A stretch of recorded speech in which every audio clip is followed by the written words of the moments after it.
Welcome back to my channel. Hi, how are you?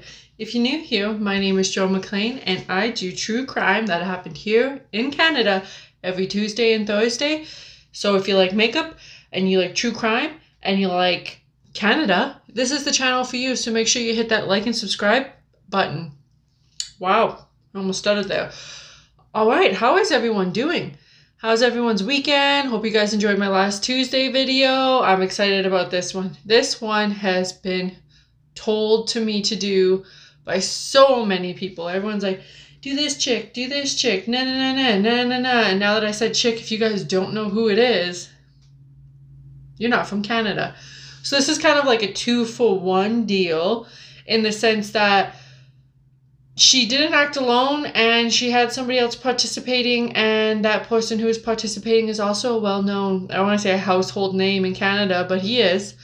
And that is Karla Homolka and Bernardo. Right? The good old crazy people of Canada. So let's get straight into it. Also, I have a little surprise at the end, so I hope you guys are ready for this. I know I've been talking about it, but this time it's actually here. I have nothing really to show you guys yet, but hopefully I do by the end of everything. So let's just see, and I'll tell you the surprise. So if you want to know what the surprise is, you can wait till the end, watch the whole video, or you could be one of those guys who just go straight to the end to see what it is. So with further ado, let's get into Karla Homolka. When I do my intro, I just like feel like I'm like a WWE announcer, like, come on down. In this corner we have Karla Homolka, and in this corner we have Bernardo. Like, that's just how I feel, but that's not the case. So let's just get straight into it. So Karla Homolka was the eldest of Carl and Dorothy. They had 3 daughters altogether, and Karla was the oldest. Ugh, just attached right to my face, eh? You don't see that? Her sisters were Lori and Tammy Homolka, as you say last night. And the family lived in St. Catharines, Ontario. Karla Homolka began working in a part-time pet shop, and she kind of fell in love with this and decided that she was going to go to school to be an animal health technologist. So essentially that is just a dog nurse. I know this because my sister is one of those. So I have this new foundation and it oxidized like crazy. So it's hard for me when I'm not tan to find foundation colors because I am probably the palest person you'll ever meet. And I just find it's very, even the palest color when it comes to foundations is too dark for me. So yeah. So like I said, she fell in love with this and decided that she was going to go to university once she graduated high school for an animal health technologist, because she was just like, this is my calling. So she was going to work at a pet store where she lived. And then attended the Sir Winston Churchill Secondary School. After graduating in 1988, she was hired at Thorold Veterinary Clinic to work as an animal health technologist or a vet assistant. She then quit and went to a different vet. I don't remember the vet name, but once I do, I will let you guys know. So she quit, she went back to that, she went to a new vet, and she decided to start her career that way. So Karla Homolka met Bernardo in a restaurant on October 17th, 1987. They were both attending a convention and in Toronto. She was 17 and he was 23 at the time. He proposed to her on December 24th. So like October, November, so 3 months they were together, and he proposed to her. So she was still 17, he was 23. The age of consent at that time was 14, so they kind of let it happen. It was allowed, I guess, in Canada, so he was allowed to marry her. So Karla Homolka didn't have much of like a crazy childhood, a weird past, and this video is going to be mostly focusing on Karla Homolka. It's going to talk quite a bit about her boy toy though, because he was like the main one to like think of all this stuff. And like some of this stuff, again, right now I'm just going to do a disclaimer. There is some horrific acts, there is voluntary language, there is sexual assault, there is the killing of minors. So if any of that stuff gets under your skin and makes it hard for you guys to watch, you don't have to watch this video. Like I said, please click off it. I don't want you guys to be traumatized by this, so just, you know, don't bother watching it. So by 1990, Bernardo was spending a large amount of his time with the Homolka family, who liked him. They said he was, well, I don't think they like him anymore, but you guys ever get concealer in your eye? Like I just did? It hurts. So they really liked him at that time. They could only say good things about him. He was engaged to Homolka, Karla, but flirted constantly with the youngest sister. So I don't know about you, but that would be a red flag. I am the youngest sister in my family, so if my sister's boyfriend was flirting with me, I'd be like, hey, something's wrong with this guy. And I would probably also assume if my boyfriend flirted with my sister, that she'd be like, what's wrong with this guy, right? Like, why is he doing that? So he was constantly flirting with her, like every day of the week. Like every time he went over there, he'd always like make small things, I guess, remarks to her. He had not told them that he had lost his job at that time. He just consistently said that he was working at accounting. He was an accountant, but in actuality, he was selling cigarettes across the border of the States and Canada, which if you ever like bought cigarettes or alcohol in the States, you know it's a lot cheaper. So he was saying that he was still an accountant, but he was not doing that. He became obsessed with Tammy Homolka, and that is the youngest daughter. Loved her.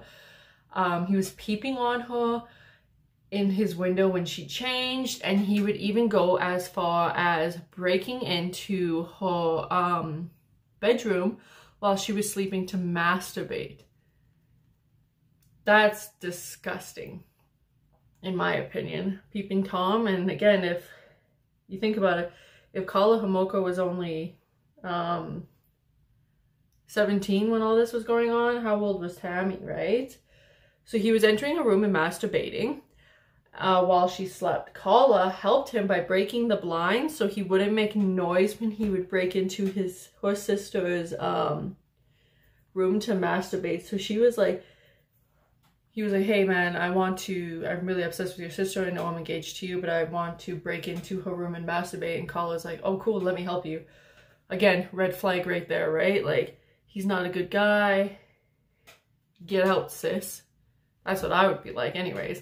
So she broke the blinds to the window to allow Bernardo in. And in July, Bernardo took Tammy across the border so she could drink, because across the border the age was different. The drinking age was different. I guess not, because it's 21 in the States and it's a lot younger here. But he took her across the border to a party, got her drunk, and then he came home and told Karla that while they were out drinking and having fun, they decided to make out together. So again, that's not a good sister either. So you can kind of see how this is going. This guy is a manipulator, this guy is crazy, and this guy is willing to do anything for just to get a little sum. So, ugh, not a good guy so far. So according to Bernardo's testimony at his trial on July 24th, 1990, Homolka laced spaghetti that she was feeding with her sister, sorry. She laced the spaghetti with crushed up Valium that she had stolen from her employer. So right now she is working at a vet clinic. So she is stealing the drugs at the vet clinic to use on her victims. And her first victim was unfortunately her sister. So she stole the Valium, made the spaghetti and said, bon appetit, and fed it to her sister. So then she solved it. The sister lost consciousness when this happened, and Bernardo began to rape her while Karla watched. So that's, look at that face. That's disgusting in my opinion. I just think that's super gross, but I can't say to each to their own because rape is illegal. So not each to their own. So over the summer, he supplied Tammy and her friends with gifts, food, sodas that he had, filmed, like he just like had this stuff. He just tried to like, you know, win them over, all of her and her young friends. 6 months before their 1991 wedding, Karla Homolka stole an anesthesia agent, halothane, from her clinic. On December 23rd, 1990, Homolka and Bernardo administered sleeping pills to her 15-year-old sister in a rum and eggnog concoction. And she gave it to him. Her sister lost consciousness. They took her to the basement when she was unconscious. They undressed her, and Karla applied a cloth over her mouth with the halothane, soaked cloth on her sister's mouth to keep her unconscious. At this time, Karla Homolka wanted to give Bernardo her sister's virginity as a Christmas present. So I don't know, like she didn't sound like she had a bad upbringing, and then all of a sudden she's like, you can take advantage of my sister anytime, you know? I don't know if she was like so obsessively in love with this guy that she was like, yeah, whatever you want, honey, I'll do, even if it's going to put my sister's life in jeopardy, I'll do it. So he must have been like some sort of slick talker. I don't know what he was. So right now the sister is unconscious. They're undressing her. She wants to give him a virginity because Karla felt bad that she wasn't, oh my god, this eye. Karla felt bad that she wasn't a virgin when she met Paul. So she wanted to give up her sister's virginity because of that. Tammy's parents were sleeping upstairs, which are also Karla's parents, if you remember. The pair videotaped themselves as they raped her in the basement. Tammy began to vomit due to the thing around her nose, and the pair tried to revive her. Unfortunately, that didn't work. They called 911 before they hit. So she's vomiting on the ground, right? This is your sister. Just picture your sister vomiting on the ground profusely, like choking on it. They're like, well, what do we gotta do? Call 911 or hide the evidence. We're gonna hide the evidence. So they hid the evidence first, then called 911, then dressed Tammy, moved her into a basement bedroom, and a few hours later, Tammy was pronounced dead because of choking on the vomit is what they concluded to it. So even though Tammy had chemical burns around her mouth, she was kind of in like a weird state, they just said, oh, she died from choking on her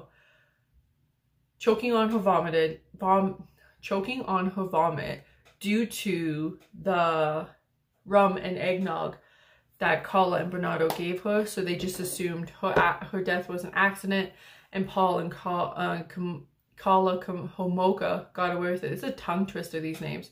So they got away with killing her sister like a couple months before her wedding. Like that's, no. I saw this really, really cool eye look, and I'm gonna attempt to do it, but if we all know the last time I saw a really, really cool eye look and attempted to do it, I was like, it was pretty bad. So we're gonna try again, and I'm gonna really focus here, so just so you guys know. All right, time to focus up. So early in the morning on June 15th, 1991, Bernardo took a detour and through the highways between Toronto and St. Catharines, where they are from, and to steal some license plate, like any good citizen would do. Let's just try to pack this on and see what happens.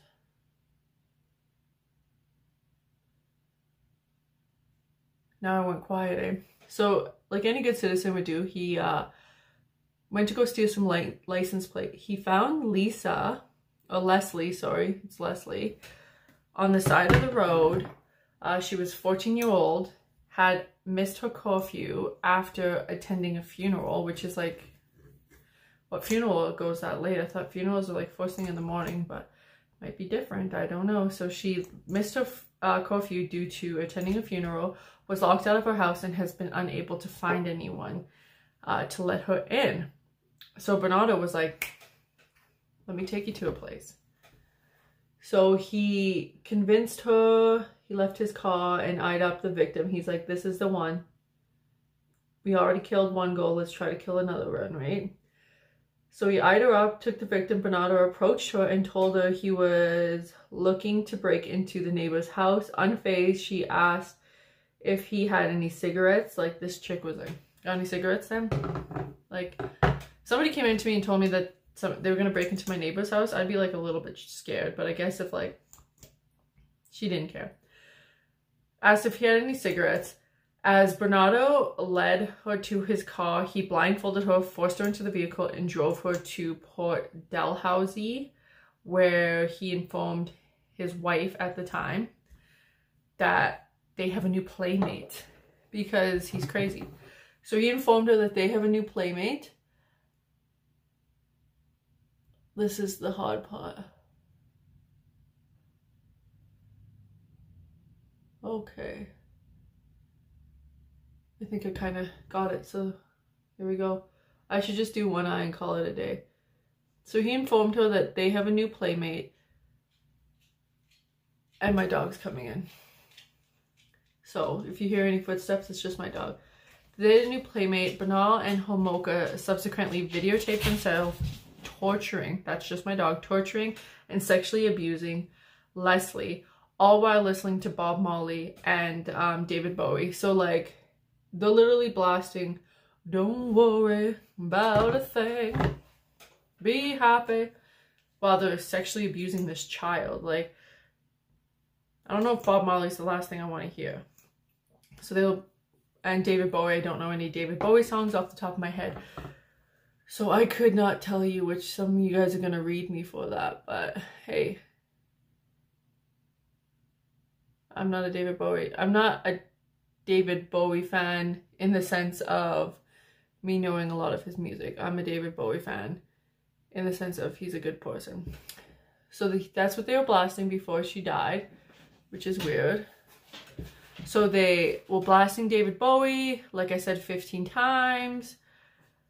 At one point, Bernardo said, you're doing a good job, and that whatever she's doing now is going to be how he predicts her future. So if she's doing good now, she might live. But if she's a naughty girl, he's going to kill her. So he said, you're doing good, a damn good job. And at first when I was reading this, I was like, well, how did they know that he said that? Like, she's dead, right? I was like, that's weird that they got, but then I realized they were videotaping it, so that's why. So he was saying this to her, you're doing a damn good job. Whatever you do after this is really going to determine what I'm going to do to you, which is a sinister thing to say to a 14-year-old girl, but whatever. Not whatever, but like, you know, nothing we can do about that now since he did it. She cried out in agony, begged them to stop, and then like, I guess the assault just escalated. Lisa cried in more pain, begging them to stop and end it. But that was not the case. He didn't. Look at this. Did I tell you I'm really good at doing makeup? Because I'm a liar. So she begged him to stop. He wasn't going. All right, we're back. So in the Crown's description of what was going on with Lisa and description of the scene, he was sodomizing her with her hands, and her hands were bound with twine. Later, Leslie told Bernardo that her blindfold had slipped. So since she told him this, that's why they kind of thought that he decided to kill her, just because she probably would have been able to identify him and Karla if she ever did get away and they let her live, that she would be like, oh, these are the people that did this to me, right? So that's why they thought that that's the reason why they killed her, but they never really said. So we'll never know. So slipped. The following day, Bernardo claimed that Homolka fed her lethal dose of halicone. Homolka claimed that instead of Bernardo strangling her, which was, I guess, the other plan that they were going to do, they decided that they were just going to kill her through drugs. They put the pair put the body in the basement, and then the following day, while the dead body's just sitting there in the basement, everyone's enjoying their own whatever, Homolka's parents came over for dinner. I found that very disturbing, how they went, like, I guess they're serial killers, but they went around, like, along with just being, like, regular people. They're like, oh yeah, so what, we killed someone, it doesn't matter. After Homolka and their family's remaining only daughter next to Homolka left, Bernardo and Homolka decided the way that they were going to get rid of this body of Leslie was that they were going to dismember her, obviously. There's no other way, right? Dismember her, cut her up into little pieces, and then put her body parts in cement, because, again, there's no other way to do that. Let me just try to figure out how I'm going to do this one too. So that's what they did. Paul Bernardo went to a local, like, hardware store and got a bunch of cement, but he kept the receipt, which kind of was like his own fault, because they kind of got him because he kept the receipt, so it did prove that he did buy the cement just for that one purpose, because there was nowhere else in his area that, like, in his house and stuff, that he had cement. So everyone's like, what do you do with the cement? He's like, I don't know, I use it for the dead body. So that was another reason why he got caught. So he went and bought the cement, put the body in there, and then just dumped it into a lake that was nearby because he wanted to get rid of it. So there goes Leslie. She's dead. But then a fisherman discovered the body on June 29th, 1991. And the only way that they could figure out it was her was because of her teeth. So if you go get your teeth looked at, because sometimes that's the only way that people can tell if it's you or not, is your teeth. So just a little fun fact. So the next one is French. Christine French was the last and final victim that they had. So one afternoon on April 1992, Bernardo and Homolka were driving. I'm trying to, like, do this nice, but I just, again, I see something online, people kill it, and then I attempt, and I'm like, wow. So Kamala and Bernardo are driving, and they are going through their hometown, and they're looking for potential victims, because once you get the taste of blood, you can't just stop, right? You have to keep on going and killing people, because that's how you become a serial killer, and everyone wants to become a serial killer. So they're looking for potential victims. They're driving around, scoping out the area, seeing who they can find, and they come across Christine. Well, I can't think of her name. Christina French. So they stop there. School's out. They also seem to really enjoy young ladies, like very, very young. They see her walking briskly to her nearby home. The couple pull into the parking lot by, oh, I got the burpees. I just had supper. The couples pull up to a nearby church, and Homolka gets out of the car. She grabs a map and asks her to be like, hey, do you know how to get to this one area? The little girl is helping her. And then from behind, her man comes out of nowhere and gets her. Hits her over the head, and that's that. She she's unconscious. They take her into the vehicle, and they stop bringing her home for what they do best. French took the same route home every day, and that took about 15 minutes. And to get home in order to attend to her dog's needs, soon after she should have arrived, that her parents became convinced that she had met with foul play and notified police. They notified police, which is the Niagara Falls or Niagara Regional Police, so it's not the RCMP this time. So they notified police. They had an assembly team search the area along her route and found several witnesses who said that they seen the abduction, which is like, if you've seen the abduction, wouldn't you call 911? Am I crazy? I swear, if I saw a little girl get hit over the head and pulled into a vehicle, that I would be like, oh yeah, kids are kids, you know? Like, must be frosh. No, that's alarming, and I'm calling the cops.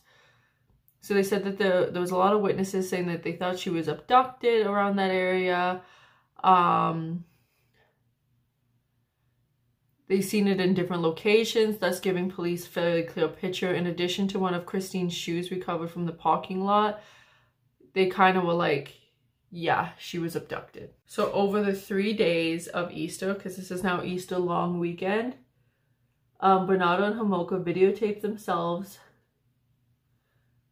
torturing, raping, and sodomizing poor Christine French, forcing her to drink large amounts of alcohol and to behave submissively for Bernardo.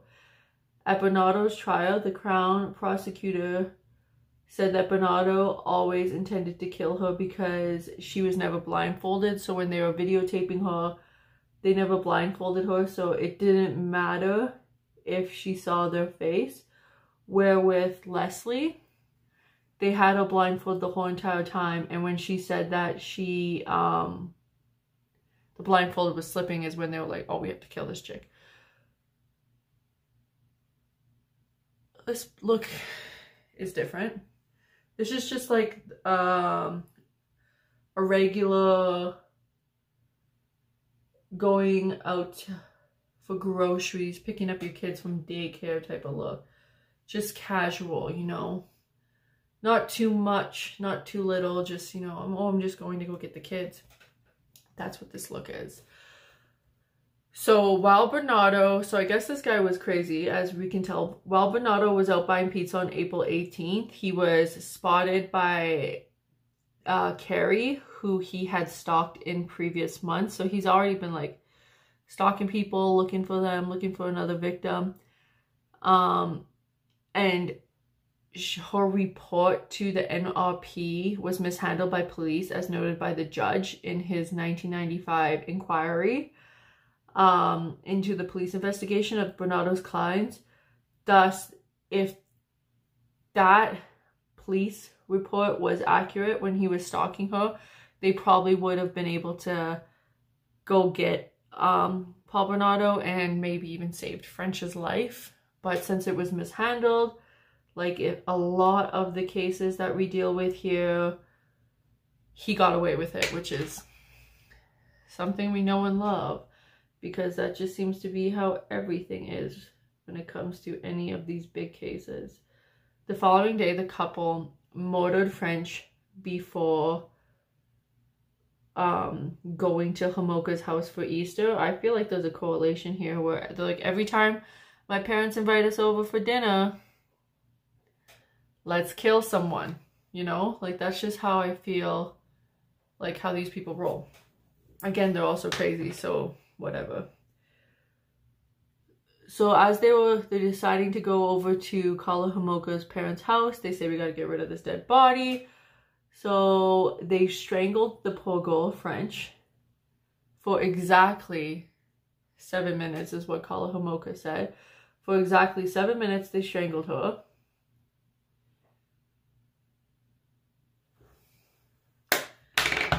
And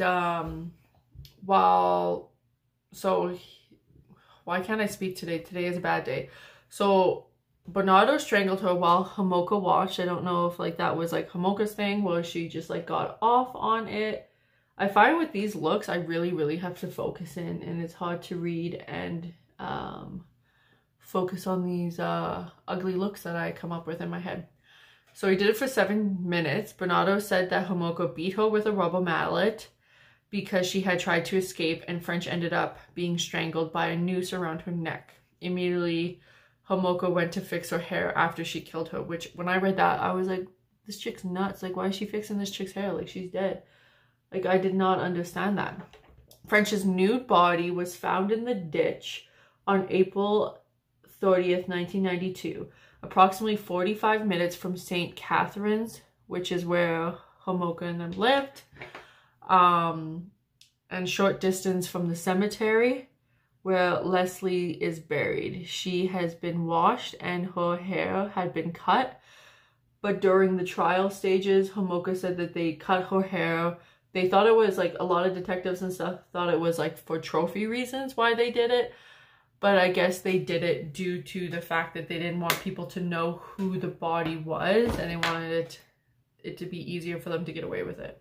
During this time with everything, Karla Homolka and Paul Bernardo had been questioned by police several times in connection with the rapist of Tammy, Homolka's sister.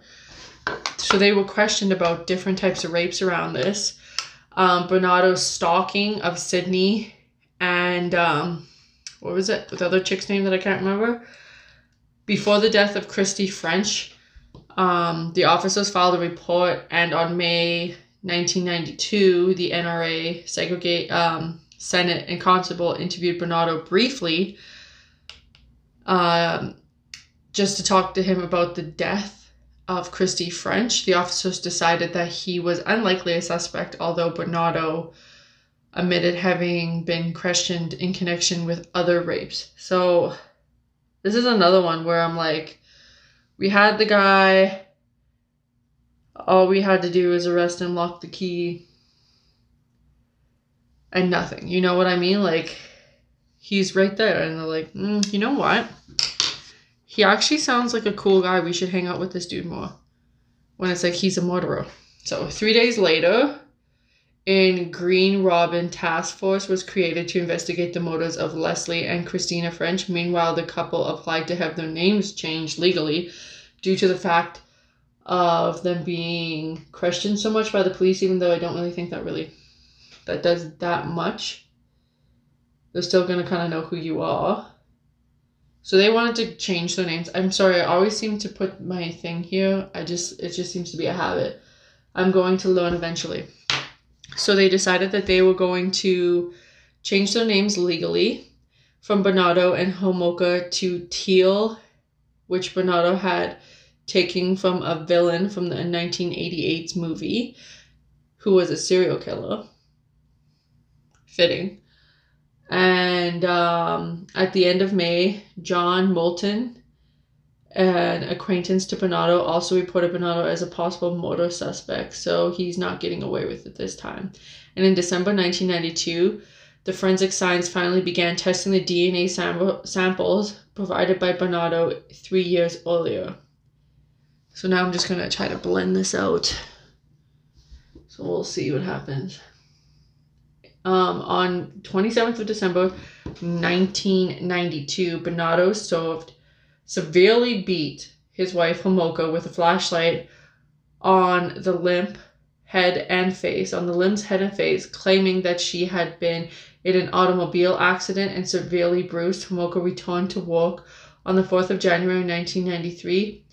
Her co-workers called Homolka's parents, who assumed they were looking for her the following day by physically removing her from the house. Homolka went back in, frantically searching for something.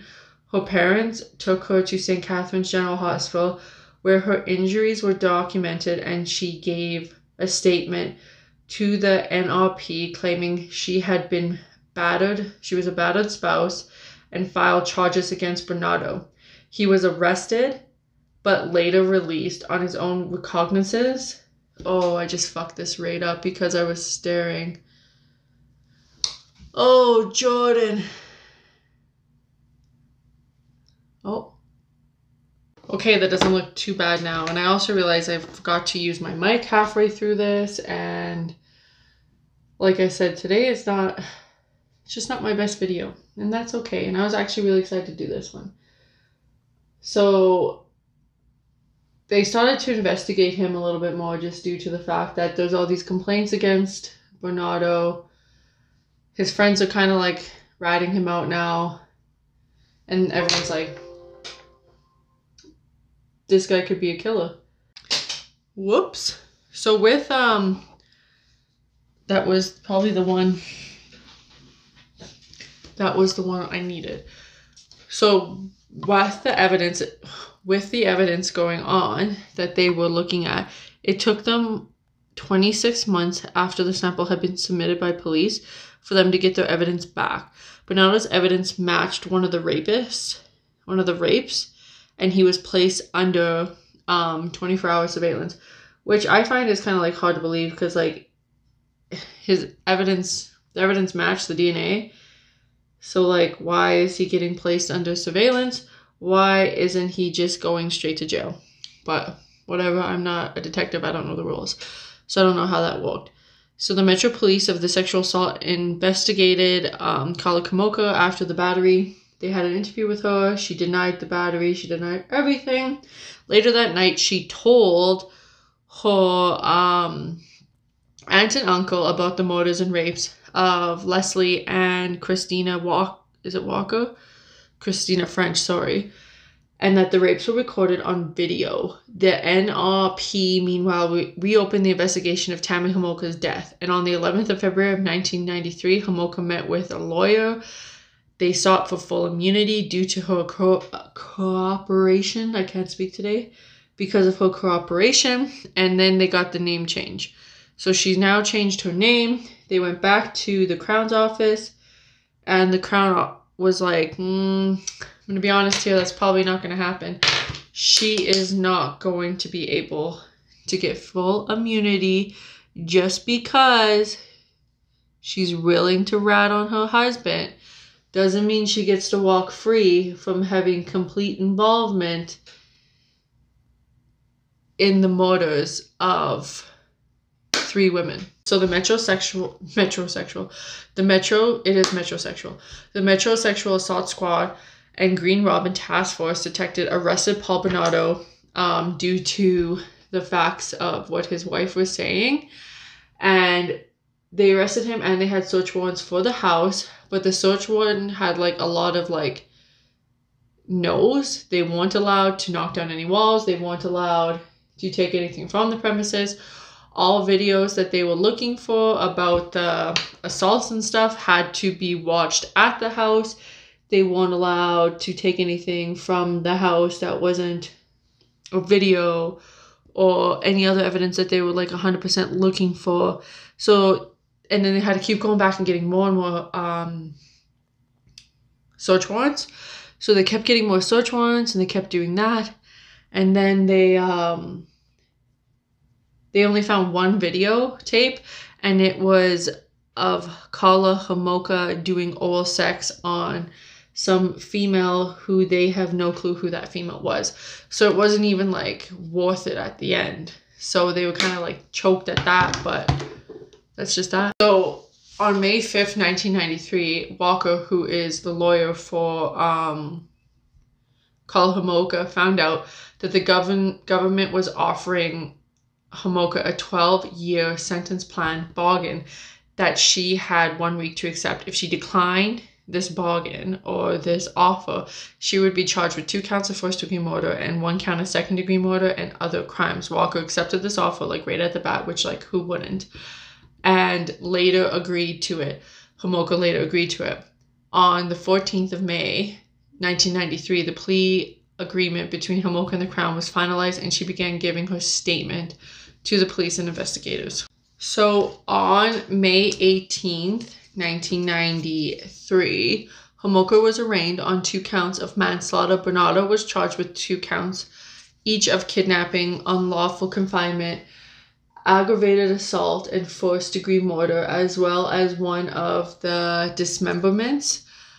The day Bernardo's lawyer first watched the tapes, Maury decided to hold onto the tapes and use them to impeach Homolka on the stand during Paul Bernardo's trial, because right now Homolka is working with the government so she can get a lesser sentence, and he's like, nah, if Paul's going down, so is Homolka. So he wanted to use those for her. Neither Maury nor McDonald, the other attorney on the defense team, were deeply experienced with criminal law. So if you don't really know criminal law that well, you don't really, it's going to suck going against somebody who's like super good. And I'm assuming in Ontario they got some pretty good Crown prosecutors, which would scare me. So they decided that they're not going to use that right now. I'm going to do my lips, which is always the hardest. They're not going to use the tapes of torture right now, which was probably a good thing on their end. Didn't line it too bad. So the defense team were pretty amateur at best. The lawyers were not great. For them withholding evidence, they got in trouble for that. So Maury, who was one of the guys with Paul Bernardo, one of the lawyers, said that he was willing to hand over the tapes to the Crown. Oh my God. Willing to hand over the tapes to the Crown if they had to let him cross-examine Homolka in the preliminary hearing. The hearing was never held. Wow. She gonna have some big old lips today. So the hearing was never held. Homolka was tried on June 28th through the publication ban to the court, had imposed limitations and details released to the public, who were barred from the proceedings. So that means you're not allowed to hear the evidence just due to the graphic nature. And usually that's, like I was saying, usually a publication ban just means that they are not doing, you're not allowed to see it just because there's like children or something involved. Something for people who you don't want other people to find out who was involved in the case. So Karla Homolka was arraigned on 2 counts of manslaughter. Bernardo was charged with 2 counts of each of kidnapping, unlawful confinement, and Karla Homolka was sentenced to 12 years in jail. So I'm going to finish up my look and I'll come back with you guys with my final thoughts on the Karla Homolka trial. So I am back and ready to go. So my final thoughts about this case is I didn't do the best job on talking about Karla Homolka that much. It was mostly kind of a mixture of both. So I decided I'm going to also do Paul Bernardo too, probably next Thursday, and get his outlook. I feel like Karla Homolka got 12 years in jail. She is now released and she is out in the community. Everyone thinks she's in Alberta right now just due to the fact of, I don't know, that's what they said she is. She changed her name, she changed everything, and now she's gone. Yeah, they think she's in Alberta, they don't know. So she is just free doing whatever she wants. So I don't think she would commit a crime again just because, unless she finds somebody she's in love with. But that is the Karla Homolka true crime story. So let me know what you guys think, and let me just come. So yeah, let me know, guys, what you guys thought of this and what true crime you think I should do next. Next Thursday, I am going to do Paul Bernardo and hear what he has to say or what his side of the things were. I don't think Karla Homolka will ever commit another crime unless, well, she probably will commit a crime, but I don't think she'll commit another crime unless she falls in love with someone and does whatever they say, because before that, she seemed like she was just a normal person, a normal kid, and then she met Paul Bernardo, and because he had weird fetishes, she had weird fetishes, and it just went down from there. So that's my thought of this Karla Homolka case. I know she's out, don't know where. They say Alberta, like I said, but we don't know what she's doing. She changed her name, probably living her best life. Not that we know of. She's clearly not killing anyone that we know of. So let me know what you guys have thoughts on down below, and let me know who you guys think I should do next. This look was a little different. I know this wasn't my best video, but next week's going to be some good ones. And my little surprises, I'm selling candies, but not candies. Oh my God, I don't know why I say candy. I'm selling Thriller Thursday candles. I don't know why I couldn't think of them. And they're all going to be different scents every week, and I'm just going to be making a bunch of them. So comment down below, message me on Instagram or Facebook if you guys want one. They're $10 for the big candles and $5 for the small candles. I will be posting on Instagram my photos of them once I'm done them. So just let me know what you guys' thoughts are and if you guys want some candles. So I'm super excited about them. So that's that. That's Karla Homolka, and stay tuned for Bernardo. You're going to be hearing a lot of the same stuff, but a different side, a different story. What did this guy really do? Why was he like this? Why was he having fetishes of killing kids? Like, that's weird. So let me know. I just want to thank each and every one of you guys for coming out, watching these videos, telling me what you guys have thought. Just let me know what you guys think. Let me know what I can do better. My schedule should be slowing down. I'm going to be more prepared, and I should just be ready to go. I'm super excited about everything. And the more and more prepared I am, the better the videos are going to be for you guys. So again, I know this video wasn't the best, my makeup wasn't the best, but hopefully my next one's just going to be 10 times better. So, alright, I'll see you guys next Tuesday. See you. Bye.